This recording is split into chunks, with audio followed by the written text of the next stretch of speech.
Welcome to the show. Thank you for joining us. From your point of view, as somebody who has to watch this and reports on it every single day, where do you see the shutdown ending?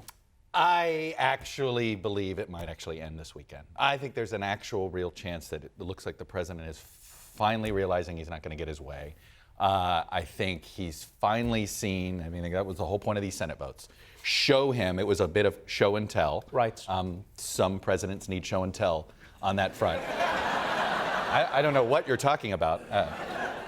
And so they showed him. Right. And they showed him that, oh, look, the Democratic bill got more Republican votes than your bill. Wow. So it's clear to me he's looking for an exit ramp. They want out of this. Everybody wants out of this in Washington.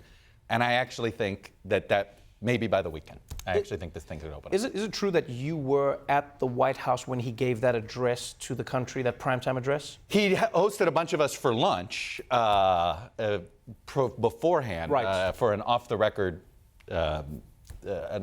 conversation. What is the purpose of those off-the-record conversations? If you are the press, I've always wanted to know, if you can't tell us what it's about, what's the purpose? Well, the purpose is they're trying to make us seem smarter on the air, I think. Oh, we think the president, this is what's going into his thinking on the speech, right? a person close to the president's brain once said to us, look, I've done these with President Obama, and I've done these with President Trump. The best part of them are actually when it's not about the speech. It's when you're finding about other things, or you're finding about, you do actually get an opportunity.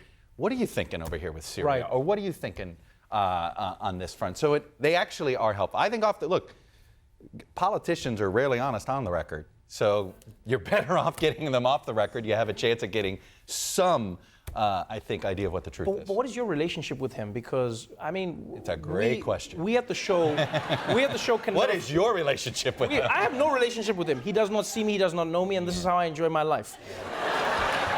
I want your life. You, on the other hand, he mentioned you at a rally. It was that infamous rally where he's talking up and he's like, I was on a show, Meet the Press, with Sleepy Eyes Chuck Todd, that sleepy son of a bitch. Yeah. That's the President of the United States, like just straight up dissing you, and then you have to go and just be a journalist with him. Does he even remember that, or does he think it's a joke, or does it just, is it just like a show? That stuff, look, I always say this, we just lost the great Mean Gene Okerlund. Remember who Mean Gene was? So World Wrestling, Mean Gene was the guy that always interviewed Hulk Hogan. Right. And look, Donald Trump has viewed the press as his Mean Gene Okerlund. Wow. It's all a game. It's good for ratings, isn't it? Me calling you, that's good for you. And you're like, yeah, but it's not fun when your daughter asks you, why is the president calling you an SOB, Dad? Right. Which on that one, she was the first one to see it on social. Wow. We were just having dinner. Actually, an actual little family dinner, our cheap hamburger place that we all love. And you're like, the sleepy eye's fine. You take it, you grow your thick skin, all that stuff. You're like, I don't have to explain to my daughter why you have to attack me. That is not fun when you have to explain to your 14-year-old. My favorite, though, response was when my mother called me up and said, the president owes me an apology. Wow. I'll let you figure out. So I was like, Mom, I don't know what to do. I'll let him know. Let's talk a little bit about the press. Yes. Right. You are in a position at Meet the Press where a lot of politicians come to your show and speak to you directly. It's always been one of those institutions where you go, all right, this is us head to head speaking to the press and the nation.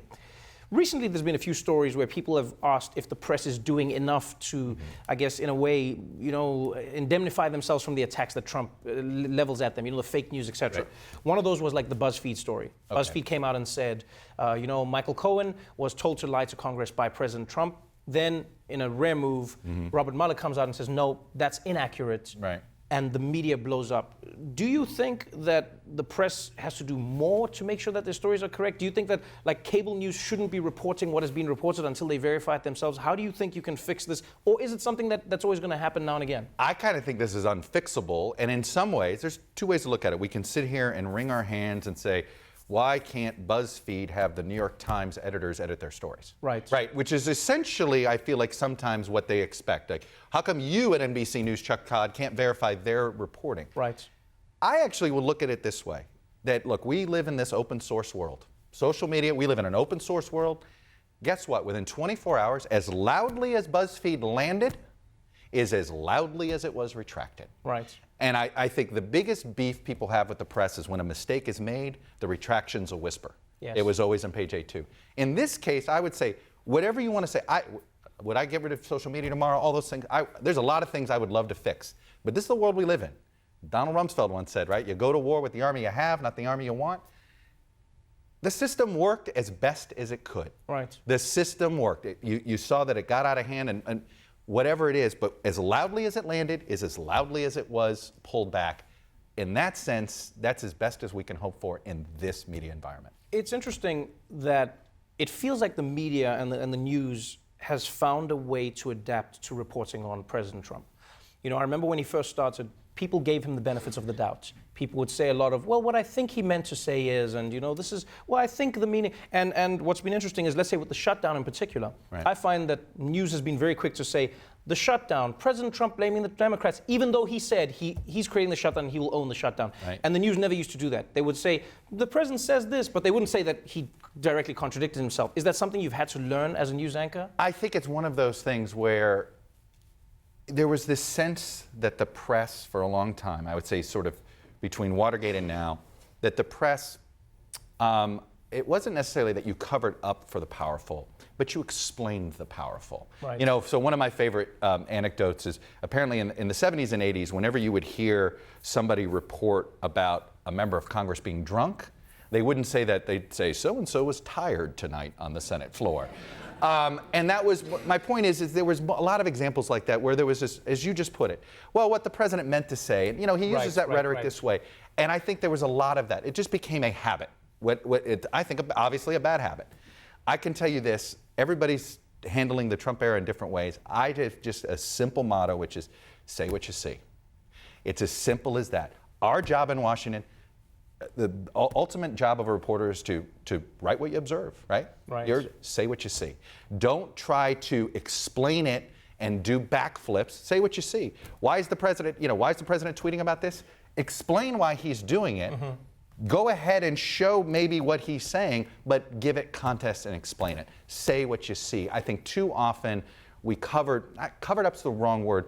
We almost rounded the edges of what we saw. We gave a better picture because it's almost like, ooh, that's an ugly picture. Right. The country doesn't want to see that. We should make it better.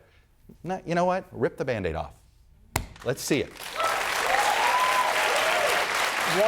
And by the way, too long, you and your colleagues were the ones ripping the Band-Aid off. And that was actually a problem. We needed to rip our own Band-Aid off. And I would say in many ways, the satirists, I think in that way led the way for us. You know what? There's nothing wrong with ripping the Band-Aid off. Oh, it's interesting. You did it with a sense of humor. Maybe we could use a sense of humor too. But you have done a lot, though, to change the idea of how you create news and what you allow on the news. One thing that I found particularly impressive and revolutionary was you were hosting a show on climate change. Mm-hmm. And you came out and you said, we're not going to have any climate change deniers as part of this discussion. Right. You got a lot of flack from a lot of people on the right, a lot of conservatives who said, why are you censoring these voices, Chuck Todd? Why are you not allowing these people on the show? We had a robust debate about taxes. Right. But that's the debate. The debate is, what do you do about this? But not for climate change. Why not? Well, I also didn't invite anybody who didn't believe in the moon landing. And I also didn't invite anybody who was a flat earther. Is that all right? But when somebody says to you, Chuck Todd, the press should be giving everyone an equal voice. That is, no, I think our job is to be fair. Right. Our job is to be fair to the facts that are there, fair to the position. Look, I think it is an open debate. How do we price carbon? Okay? It is an open debate. We're seeing the yellow jacket protesters in France. That is real. The middle class shouldn't have to pay for this alone. There's no doubt. Right. This is a real debate. How do we do this? That's a real debate. How do we mitigate climate change? How do we, if we're going to build seawalls, where do we build them and who pays for that? That is the debate I had. I had an array of people who said, oh no, all government, no, don't put that. But that was the conversation. Right. That's the debate, right? Which is, how are we going to do this? Where do we find the money? And who pays for it? Mexico. Right, always. Man, if Mexico's economy gets humming, I guess they're going to solve all the world's problems, right? Right. But you ask, who's going to pay for it? That's the debate. But the debate is not, is man-made climate change a real thing? Here's what I don't get. It's simply an insurance policy. Like, why wouldn't you not want it? Let's say you don't believe in it. What's wrong with, well, maybe, what's wrong with a little insurance policy? Right. I mean, it's like I had a relative on their deathbed, didn't really believe in religion, but on their deathbed they did. And I thought, well, okay, it's an insurance policy. What's wrong? Climate, mitigation. Yes. Even if you're not sure, it's changing in front of us. Right. Okay, so if it's Mother Nature doing it, you still got to adapt. Right. Thank you so much for being on the show, my friend. Great having you here.